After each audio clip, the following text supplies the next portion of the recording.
I've been on a bit of a horror movie craze lately, but not the mainstream ones. For years, I've loved a good horror movie, but have been hating the ones our generation has been dishing out. I finally discovered where to look over the last few years, however. The lower budget, limited release type horror movies are the ones that I start to get excited for nowadays, and it's mainly because of how they execute their films. No cheese, no stereotypes, no jump scares, no lazy routes, nothing like that. I'm talking the serious, genuine, fear-mongering horror films. I frequently search for these types and get excited when I come across them. The Witch is one of those movies, but not quite upper echelon of the lesser known in the genre.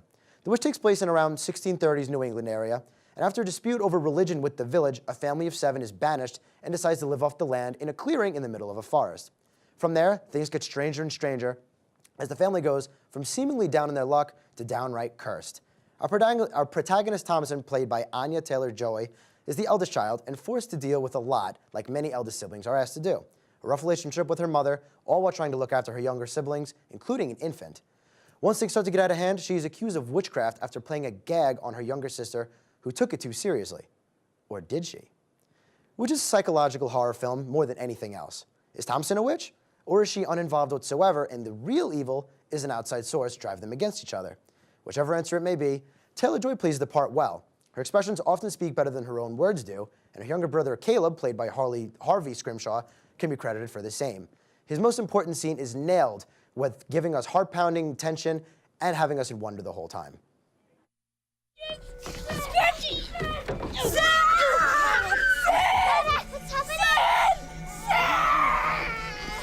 Thomasin, take the children outside. What does this to me? What does this? His mouth is sealed up. Oh, God. William! Hold him. Children, away from this. Thomasin, now. As seen in the clip, there are also 2 younger twins, Mercy and Jonas, who are just the right amount of aggravating as very young siblings should be. There's also good on-screen chemistry between the parents and their children, regardless of if their relationship is on good terms. The mother, Catherine, played by Kate Dickie, is traumatized from early events and is in grief and suffering the whole film, taking her anger out on everyone as they try to accommodate for her. The father is a deep-voiced but caring figure, only wanting what's best for his family while struggling with his own inner demons. Might be the best written character here if I'm thinking about it. First-time writer and director Robert Eggers does some great work here, but can definitely improve his craft for future projects. The strongest trait the movie has might be its atmosphere. It allows us to feel like onlookers the entire time, capturing realism even in the most absurd moments. Normally the craziest moments in this film would throw people off elsewhere, but Eggers really makes us believe this could have happened. It gets good performances and captures atmosphere really well, but there are some downsides to it too. I have a few story clarity issues that I won't spoil here, but I also think there could have been more build-up to certain things. Witchcraft is never really talked about until it is upon them, which in some ways I think works, because often that can feel too forced, but at the same time, if done right, it can enhance the stakes at hand. The movie also isn't all that scary, to be honest. It's a lot more suspenseful and startling than anything else. It has its moments, but it's more of a captivating horror period piece than a frightening one. It's just missing a few crucial horror elements. For example, my current favorite, It Follows, like I talked about earlier, is chilling, builds stakes, has a fascinating concept, and executes a good written story even better. Goodnight Mommy shrouds everything in mystery, bounces you around which character to root for, and also builds tension and suspense really well. And like we mentioned, The Babadook, which I think ended on a bit of a whimper, has your heart racing from most of the middle of the movie. The Witch seems to be missing a lot of these elements, but gains some of its own with creativity and atmosphere. It credits itself on being based off of excerpts from the 1600s and tells it like the filmmakers read them. Other than some story issues and a lack of overall genuine fear, I think The Witch definitely has some high moments, which are definitely not afraid to show you what they want to show you. And those are when the movie is at its best. Maybe my expectations were a little too high. It could definitely improve on a rewatch, but for now, The Witch just seemed to be missing something.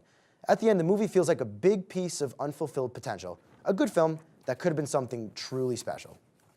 Well, once again, I think we're on the same page here, generally speaking. We're trying to talk about the movie to see if we differ at all, and we're still not. No, I think I appreciated it more than I enjoyed it, I think is the way I yeah, I think I'm kind of with it. I'm kind of with that. I think it's a really also. atmospheric movie and it builds tension really well, and I think costuming is great and performances are good. Right. But the film never seized me, you know? Yeah, I was never like- It Follows seized me. It Follows is a really tense Yeah, movie. It Follows that does grips kind you. of the same thing. It's just Yeah. Mm-hmm. oozing an atmosphere.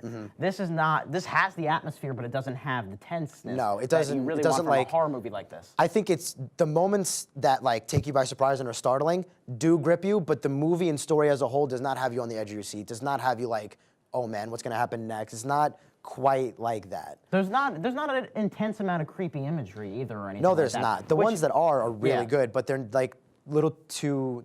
They're few and far between, and the Yeah, film that's in what I was that, looking for. that middle section just kind of gets slow. Like I would say I was starting to get bored a little bit, but then it redeems itself. I think the ending is really strong. Yeah. I mean, a lot of people I know are not a fan of the ending, but I think it works really well in the context of the film that's there. But overall, I would say I'm lukewarm to positive about it. I would say I Yeah. would recommend it for genre fans, but not mainstream fans. I Like- know a lot of people that I went to go see it with did not like it. Yeah, and I could not tell. I fans, think there were only a couple of people in the theater that I went to, and I didn't hear a whole lot of feedback. But some of the people here walking out were like, "Well, that sucked." And Oh was yeah, like, no, "Eh." I was hearing. like, I don't. I'm disagreeing worst with that. movie of but- all time, which like calm down first of all. Just Wow, calm that's down. bold. Not that bad. No. but there are Not at all. some good elements about it. There's some. Yeah, some could have been better. I was really excited for this, so maybe that has a factor in this. For a but- debut. For a But debut, yeah, this is a strong debut. this is Robert Eggers that directed this, and it's his first time directing anything. So that's really impressive. And I think it's a But- really like talking as far as the genre film Mm-hmm. goes, it's a really like bold movie. Like is. to It use does not- the old English language and stuff, the Right. F's and the E's at the end of all the Right, sentences. thine, thee. Thine, thee. Yeah. That could lose a lot of people really fast, and he Yeah. manages to make that mostly compelling for me. Like Yeah, no, that didn't captures lose me. he captures the period, he captures the time and essence and atmosphere and all that stuff like really, really well. But just as a whole, do you think it's in the story that kind of messed it up? Where he lost me Think is so? in the story. Yeah. I think it doesn't grip me as much as I want. I don't root for the characters as much as I want. Right. The film's very dark looking too. I would have liked a little bit more visual intensity at points, just a little bit more color. I understand the mutedness Mm-hmm. of everything, but you know, it's a lot of grays and stuff, and that can lull you into a sense of boredom sometimes. I could see that. I think Yeah. I think that kind of fit though, but I know what you mean. But I think we should do ratings and final thoughts here. Yeah. I think it's a good movie. I think it's not a great movie, as a lot of people were hyping it up Yeah. to be. I mean, some people are adoring it. Like People I are, read some. some people are all over it. I give it a Yeah. 7. That's what I'm at. Well, we get God damn it.